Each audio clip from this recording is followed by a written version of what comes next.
Vamos à matéria deste sábado. A locução é de Heitor Facini. Observatório do Esporte. Confira a reportagem da semana.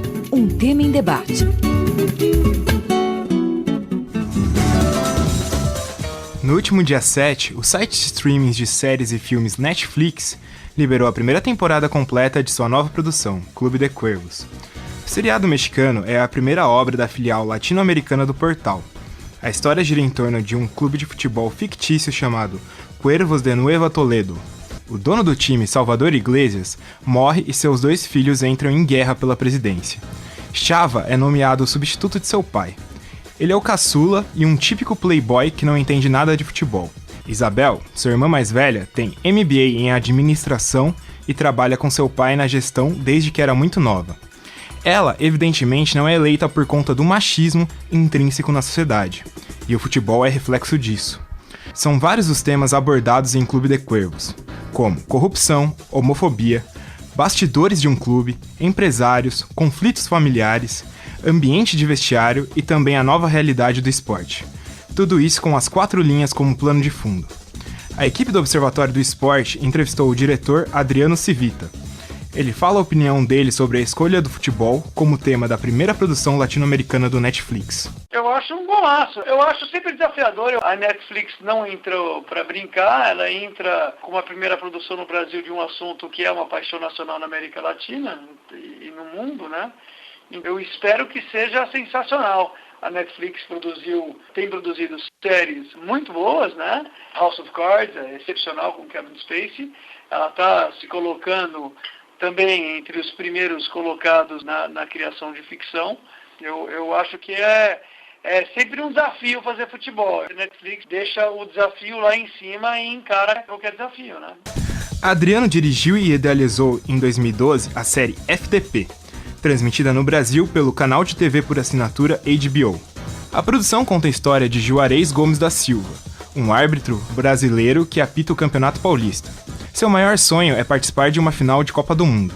Adriano conta como surgiu a ideia por detrás da série. A ideia surgiu porque eu estava com o meu personal. Meu personal era um juiz de 2ª divisão de futebol. Ele estava me contando coisas que aconteciam com ele. Eu achei muito mais interessante o que ele me falava do que, por exemplo, ficar vendo aqueles comentários das pessoas na segunda-feira, comentando a partida de futebol, comentando se o goleiro foi bom, não foi bom. Então, eu achei que a história que ele me contava mais interessante do que só a opinião de outras pessoas sobre o que eu, de uma certa forma, já sabia. Pintou a ideia, então, de aprofundar um pouco o conhecimento do personagem do juiz. A gente começou com uma pesquisa de documentário e de meu irmão perguntou: você não está afim de transformar essa coisa numa história de ficção? Uma série seria mais interessante no tear das facetas do juiz, ou seja, de como ele é recebido, dele ter ou não ter time, roubar ou não roubar, tinha idoneidade, não idoneidade, dinheiro, não dinheiro, é um bico, não é uma profissão, é odiado por todo mundo. Eu achei que tinha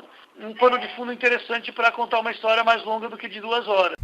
Ele também explica o porquê da escolha do árbitro e não de algum jogador ou cartola para ilustrar o universo futebolístico. É muito mais rico o canvas dramático de um juiz de futebol do que contar o futebol do ponto de vista do artilheiro, do atacante, do gostosão. Fica fácil você gostar e você, digamos assim, caracterizar esse personagem de uma forma quase mais caricata, menos interessante. Então, ponto de partida, quando a gente fez toda a pesquisa do juiz, não é nenhuma profissão, é um bico. Pô, o cara não tem um fã-clube. Aí o juiz queria ser outra coisa. O juiz queria ser um jogador, o juiz jogava bola, o juiz tem grana, o juiz rouba, ele precisa roubar. Me pareceu muito mais interessante começar a discutir questões do futebol através desta figura do juiz de idoneidade. Não é um cara glamuroso, não é um cara famoso, ele tem tudo contra ele. Ele já começa perdendo. Você imagina que tem 22 jogadores entrando em campo, 11 adorados por um lado da torcida, 11 adorados por outro, e um cara que não é adorado por nenhuma das duas e nem pela mãe dele, se a mãe dele for torcedora de algum dos times. Entrevistamos também o roteirista que escreveu FDP, José Roberto Toreiro. Em sua filmografia, temos também o documentário Pelé Eterno e o curta indicado ao Oscar Uma História de Futebol. Analisando as produções que sejam para cinema ou para televisão, vemos que o futebol é menos abordado que outros esportes, como as lutas e o basquete, por exemplo. Toreiro acredita que isso se deve ao alto custo das produções. O futebol, ele é muito mais difícil de filmar do que outros esportes. Você tem que botar os caras para jogar de verdade. O beisebol, por exemplo, é muito fácil você fingir numa filmagem. É aquele lançamento, tal, são os movimentos individuais, não são de combate, como os do futebol. O futebol é meio que um combate, você percebe rápido se é falso, né? E é muita gente jogando. Você tem que ter os caras, atores bons, caras que jogam futebol mesmo. Nos outros esportes dá para fingir melhor. Então você tem que gastar um dinheirão para fazer bem futebol. Aquele curta a história de futebol que concorreu ao Oscar, por exemplo, Arruda, o cara fez as crianças jogarem mesmo e filmou muito, gastou muita película. Foi um curta muito caro, deve ser um dos 5 mais caros da história do Brasil e tal. Mas a gente não consegue coisas como o Touro Indomável do Scorsese, por exemplo, que é um esporte muito bem filmado, né? Ele é bem coreografado e tal. Embarca na coisa. No futebol é mais difícil, você tem que gastar um dinheirão mesmo. Já Adriano Civita, diretor do seriado FDP, transmitido pela HBO, vê que os Estados Unidos, terra de Hollywood, não respira futebol. Os Estados Unidos não jogam tanto futebol, senão talvez eles tivessem feito. Quando eles fazem com crianças, porque o futebol feminino nos Estados Unidos é mais forte, o futebol entre as crianças nos Estados Unidos também é uma coisa forte. Então você tem essa narrativa como pano de fundo de algumas histórias, mas de forma muito menos profissional. Outra coisa a ser pensada é se o brasileiro gosta mesmo de futebol. É o que pensa Sérgio Riso, jornalista do Globo e professor da Academia Internacional de Cinema. O fato é que tem uma expectativa de que, esse país respira futebol, ou qualquer coisa sobre futebol vai ter muita gente. Não me parece que isso seja verdade. E aí eu olho para dados do próprio futebol. Quer dizer, não me parece que o futebol tem essa bola toda no Brasil. Então o Santos não jogaria tantas vezes na Vila Belmiro as moscas. É o Santos, é um time lendário do futebol mundial. E, no entanto, às vezes ele joga lá para 5, 6 mil pessoas, às vezes menos do que isso na Vila Belmiro. Não tem tanta gente assim que gosta tanto de futebol no Brasil. De verdade. Que acompanha os times, que acompanha os jogos. Mas não tem uma transferência de parte dessa elite de malucos que realmente aguentam o futebol para o cinema. O futebol fazer parte do cotidiano do brasileiro e de sua identidade cultural cria um problema na hora de tornar a ficção verossímil. É o que pensa José Roberto Toreiro, jornalista e roteirista do seriado FDP e do documentário Pelé Eterno. O brasileiro conhece muito o futebol, então a ficção acaba sendo mais difícil nesse caso, porque é um assunto que o cara conhece muito, então ele percebe a falta de lógica muito facilmente. Você consegue, sei lá, num policial, você inventa bem. No futebol é difícil, na ficção você não consegue inventar um Corinthians onde jogava o Ademir da Guia. Não dá. Ou você coloca no meio do campo lá do Santos, de Zito e Mengal, você coloca um terceiro cara, o Juremir. Soa muito falso, consegue. No caso do futebol, uma coisa específica é que a ficção ela é menos livre, por ser um assunto que o brasileiro conhece bastante. Talvez o problema não seja que o futebol seja pouco ou mal explorado na ficção, e sim que o espectador ainda não encontrou o que procura.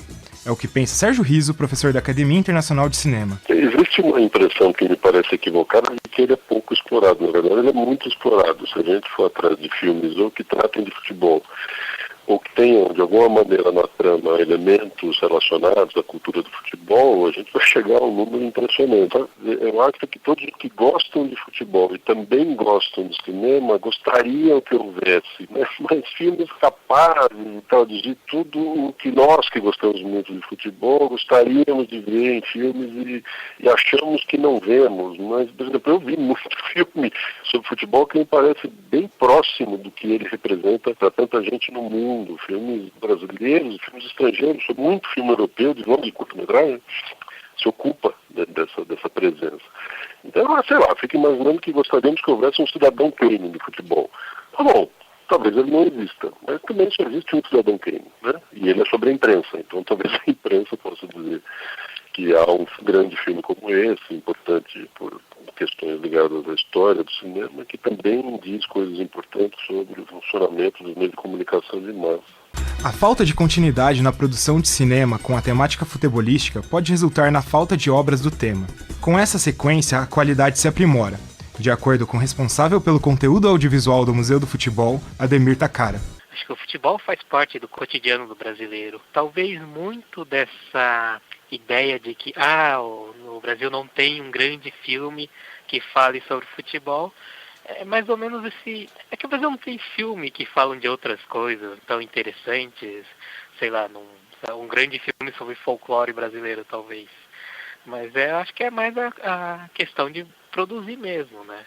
Produzindo filmes, séries, novelas sobre futebol, você consegue chegar em uma produção que sirva como referência.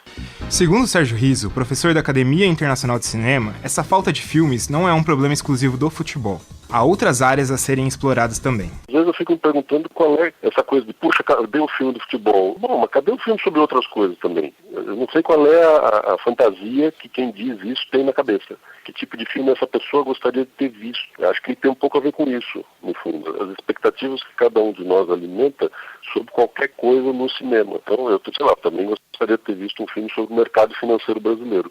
Eu acho que ele não foi feito, mas aí alguém pode me dizer, está enganado, Sérgio Ruiz, tem um filme lá que você não viu, ele destrincha o mercado financeiro, mostra os lucros abusivos dos bancos e como é que essa sociedade permite que isso aconteça. Um ponto muito importante de se lembrar é que mesmo com o futebol de plano de fundo, os filmes tratam de algo além disso.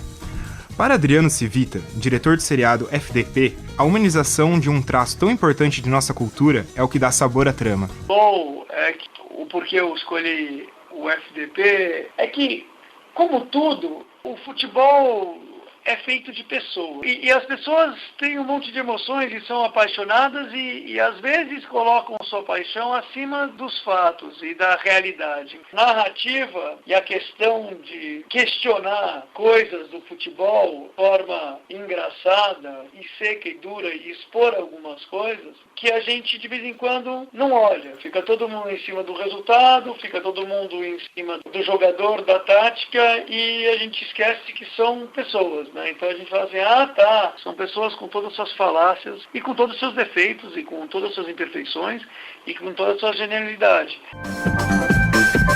Muito bem, depois da locução do Heitor Facini, vamos aos agradecimentos.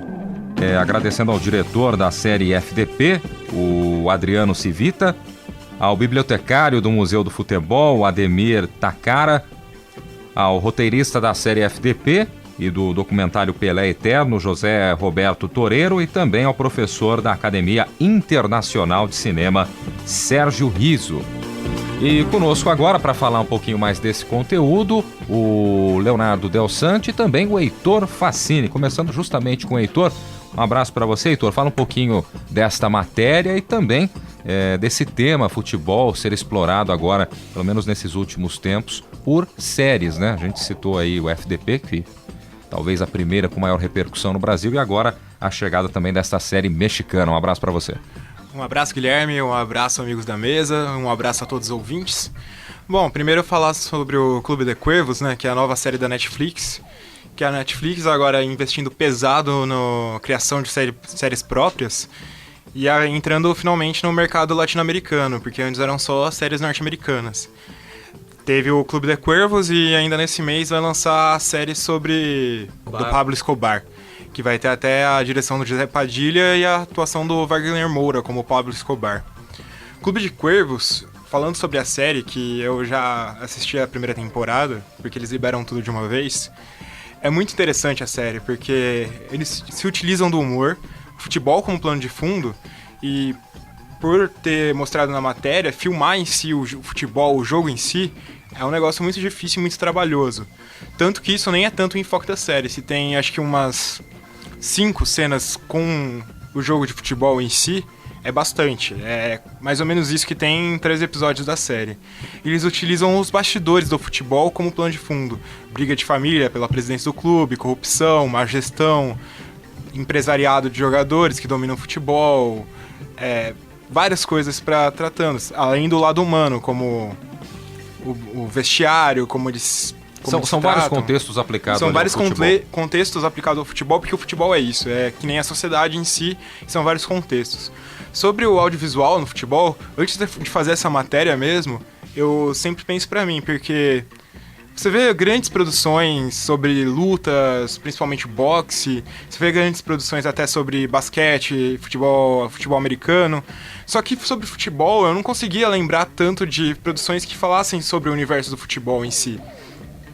Seja porque eu não conhecesse mesmo, ou seja porque eu não via tanto essa repercussão sobre o assunto. Isso que eu achei muito interessante, porque o futebol é o esporte mais popular no Brasil, principalmente, e no mundo todo. Como que não conseguisse ter tantas produções assim? Eu lembrava de a única produção que eu tinha visto que teve alguma repercussão antes do FTP, foi um filme inglês que chamava Maldito Futebol Clube, que contava a história do Brian Clough, no tempo que ele dirigiu o Leeds United. Mas fora isso, eu achava muito estranho. Aí tem certos pontos, porque o futebol é muito difícil de filmar. Você pensa, só de filmar dentro de campo já são 11 de cada lado, tem o árbitro, tem o bandeirinha, tem os reservas, tem os técnicos. E além disso, pra você filmar o futebol, você tem que filmar num estádio lotado. Você filma no estádio lotado, tanto de figurante que você tem que contratar pra lotar aquele estádio. Nesse ponto é mais fácil você realmente fazer um filme sobre luta, né? Luta muito você mais coloca... tranquilo. Você coloca só 2 lá, coloca um juiz e aí vai a maior parte das filmagens. E o futebol em si também é muito difícil, porque é muito difícil de você falsear o futebol. Uma luta, você coloca um close ali, você coloca uma parte que eles não estão lutando e funciona. O futebol não, porque se você vai filmar o campo inteiro, as pessoas têm que ter noção do que elas estão fazendo. Até em cima do que você está falando, Heitor, na série FTP, que eu cheguei a acompanhar, mostravam muito mais, né, do futebol em si, algumas cenas, né, e claro, ficava uma coisa meio esquisita, porque dava para ver nitidamente que era uma pelada ali. Eu já gostei, eu achei assim, não, se comparado com outras filmagens, eu achei que o que o FDP conseguiu fazer foi um sucesso enorme. Dentro do que a gente tem um ar de realidade ali, dá pra lógico, foi uma boa série, mas você acaba enxergando, é justamente isso, você acaba enxergando com outros olhos, né, mas passou perto. Dá pra dizer que passou perto, pelo menos o FTP. Eu tendo a concordar mais com o Guilherme, viu, Carlão? E, bom, todo mundo sabe que eu fui ex-árbitro de futebol profissional, eu não me senti muito representado nessa série. Não gostei. E não era questão tanto do roteiro, não, era mais uma questão de direção mesmo. E eu já conversei várias vezes com o Tuca que o cinema brasileiro, o audiovisual brasileiro, acerta quando se debruça sobre o futebol com um cinema documental. Eu acho que o problema é o cinema de ficção. E aí tem vários tropeços.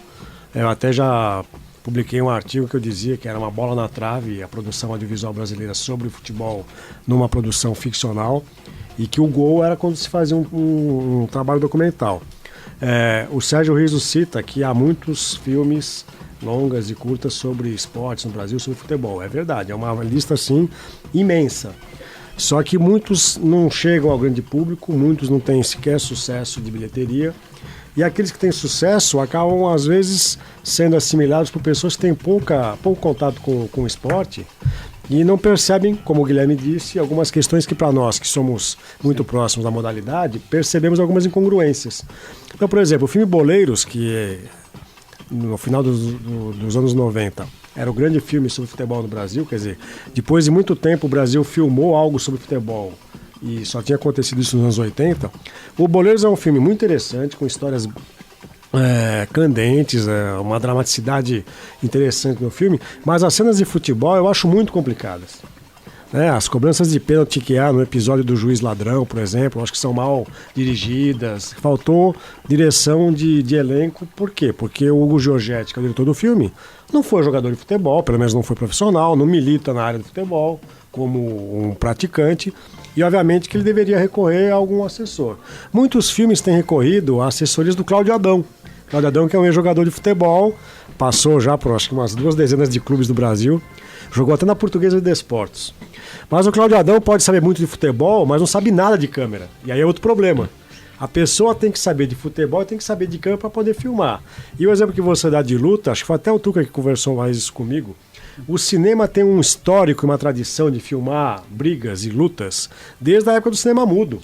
Então, é mais fácil de simular um golpe, um soco, um movimento, porque as câmeras no plano e contraplano conseguem fazer que se crie essa ilusão. Você perde a noção de profundidade, então você não vê.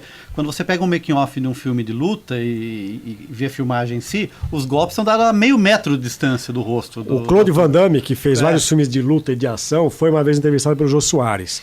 E ele brincou com o Jô Soares, vamos simular aqui uma cena de luta? E ele então pede, Jô Soares, fique aqui e a câmera vai ficar atrás de você.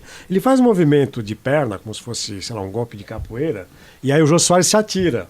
E a câmera que estava no contraplano mostra que o golpe ficou a meio metro de distância do Jô Soares. É impossível acertar. E na câmera que estava atrás do Jô, a impressão que dava que tinha sido um golpe fulminante, mortal. Tá. No futebol não dá para fazer isso. Eu acredito duas coisas, que eu assisti alguns filmes ultimamente que me fizeram mudar um pouquinho. Eu acho que o grande problema é, por exemplo, porque existe essa tradição norte-americana em filmes de luta? Ou de filmes de artes marciais no geral, porque são atividades físicas que podem ser coreografadas. Então a luta não é uma luta, é uma coreografia. Sim.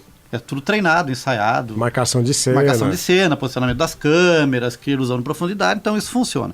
No futebol isso é muito difícil, a gente falou aqui, né? Mas por outro lado, hoje a gente está pensando numa realidade analógica, em que se filmava com película. O próprio um dos entrevistados falava para tal filme lá, Um Sonho de...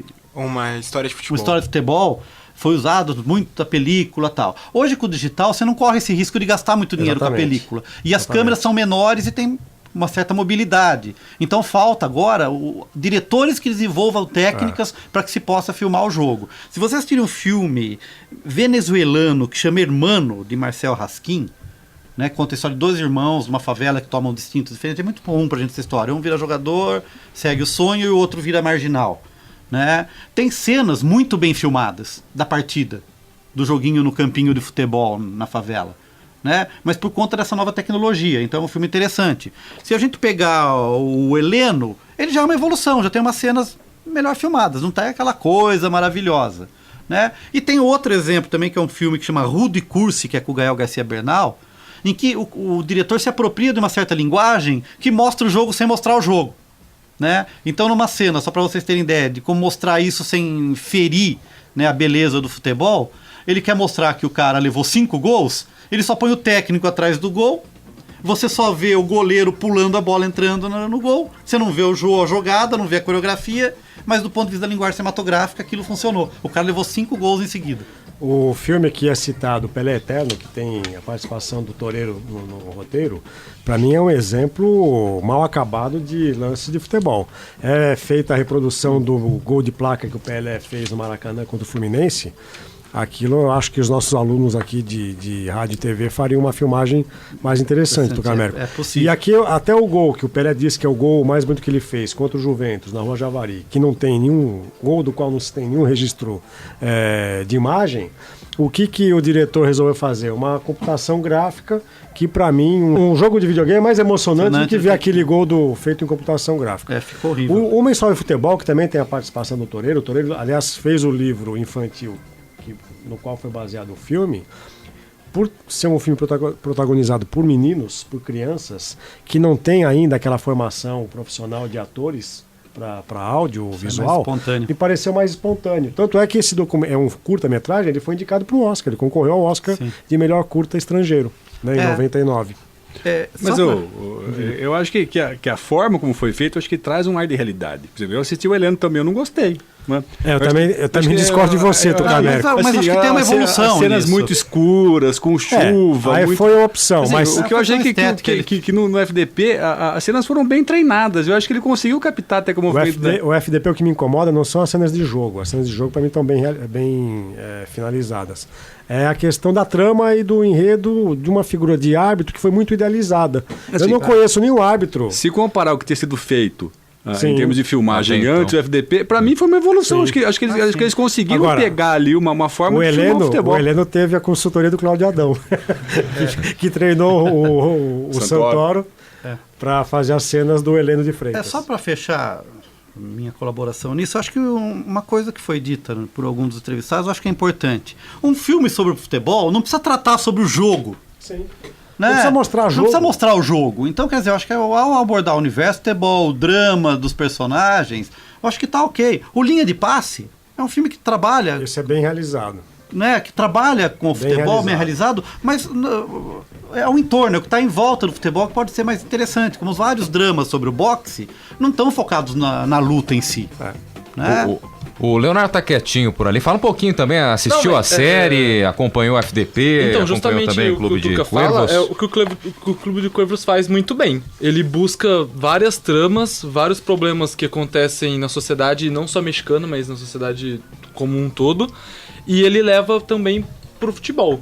Então ele busca o problema, por exemplo, de machismo da irmã, que ela é muito melhor do que o irmão, teria que ser presidente desde o começo, e não assume o clube. E ela não assume só por isso. E trata muito bem dos problemas, porque todos os personagens também, eles erram. Não é aquela personagem, ela não é uma santa por causa disso. Mas ela, com toda certeza, ela é mais capaz do que o irmão mais novo. Um ponto interessante também é que Clube de Cuervos tem um clube fictício. O clube não existe. E mesmo assim, ele, com o passar do tempo, ele faz com que você acabe por torcer para esse clube. É uma coisa muito impressionante. Direciona para isso. Porque ele busca a emoção do torcedor de futebol como um todo. Ele pega a imagem de um clube pequeno que se tornou grande porque o dono ficou milionário com o passar do tempo e enriqueceu o clube, melhorou a cidade como um todo, e hoje o clube é uma potência local, regional do México. Eu confesso que ainda não tive a oportunidade de assistir essa produção da Netflix, mas acompanhei, como a gente disse no começo do bate-papo, a série FDP. E lá em casa, por exemplo, de todo mundo que gosta de futebol, tem apenas um irmão que não gosta de futebol, e foi justamente quem mais gostou da série FDP. Foi o que ficou mais ligado na série. De repente apresentou um outro universo para ele que não conhecia até então. Não é um amante do futebol, mas aprendeu a visualizar de outra forma. Isso é interessante também. Às vezes você puxa uma pessoa que não está ali inteirada do assunto, mas começa a ter uma noção, ter uma base pelo menos. Pode falar, Heitor. Então, é aí que isso aí talvez indique um negócio, que quem gosta de futebol vai sempre procurar, essa cena não parece um jogo de futebol, vai sempre procurar isso. Sempre procura um defeito, né? Sempre procura um defeito. É mais crítico. E é fácil de achar, porque não é tão perfeito. Sim. Para isso precisa de muita prática, muitos filmes saindo, e conforme isso vai acontecendo, eles vão melhorando. E tem uma outra do futebol, filme de futebol não ser tão assim popular no Brasil, porque você vai contar alguma história de algum ídolo do Corinthians. Torcedores do São Paulo, do Palmeiras, do Santos vão olhar com maus olhos esse filme porque eles não gostam do Corinthians, simplesmente por isso. Vai ser difícil deles acompanharem e desligar da paixão do torcedor para acompanhar a história, mesmo que a história seja extremamente interessante. Talvez seja isso que pode fazer com que gostem de algum filme, alguma coisa. Pegar alguma coisa menor, algum clube pequeno, algum clube até fictício que reage com os outros, porque aí você cria um distanciamento do público, que a paixão sobre o futebol não vai interferir tanto na paixão clubística e na vontade de ver o cinema. Quem gosta de futebol, então, quer ver jogo de futebol, não quer ver drama dramatúrgica sobre futebol. São vários tipos de público também, né? Porque existe essa pessoa que não liga tanto pra ver jogo de futebol. No próprio videogame a gente dá pra mencionar isso. Tem gente que adora jogar FIFA, que você pega o controle, você assume o comando da equipe e você joga com os jogadores. E tem também o Football Manager, que é um jogo que você, no máximo, vê o trabalha jogo, nos bastidores. Mas você trabalha nos bastidores, você busca contratações. E isso no FIFA vem se tornando cada vez maior, de você contratar jogadores, esse tipo de coisa. Sim. Então, conforme o tempo tá passando, esse público ele pode também passar a gostar de cinema. Pra gente encerrar, então, o Tuca tem uma dica. Pois não, Tuca? Não, a gente tá falando a questão de filmes que foram produzidos no Brasil com o tema futebol. Tem o livro Fome de Bola, Futebol e Cinema do Brasil, do Luiz Zanin Orico, que você pode baixar de graça pela coleção Aplauso na imprensa oficial do Estado de São Paulo na internet. Legal. E fica o convite também pro ouvinte, né, do Observatório, para acompanhar, já que a gente falou das séries, né, tanto da série FDP como também da Clube de Cuervos, para acompanhar, tirar a sua própria conclusão, né? Afinal de contas, cada um vai chegar, né, num ponto, se gostou, se não gostou, mas fica aí o convite para acompanhar. E você, ouvinte do programa que acessa as redes sociais, curta a nossa página no Facebook. O endereço é o www.facebook.com/Observatório do Esporte. Envie suas dúvidas, sugestões e comentários ao programa. Acesse também o blog. O endereço é o www.observatoriodouesporteunesp.blogspot.com.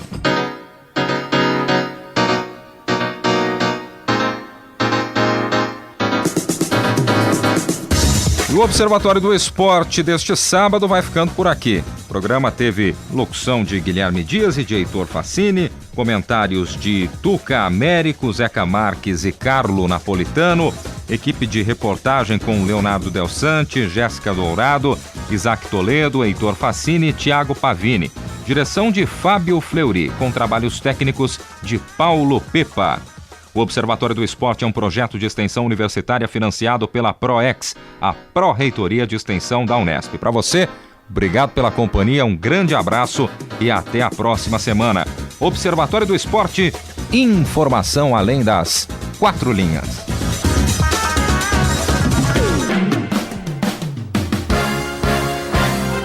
A Unesp FM apresentou Observatório do Esporte. O programa que dá bola a todas as modalidades esportivas.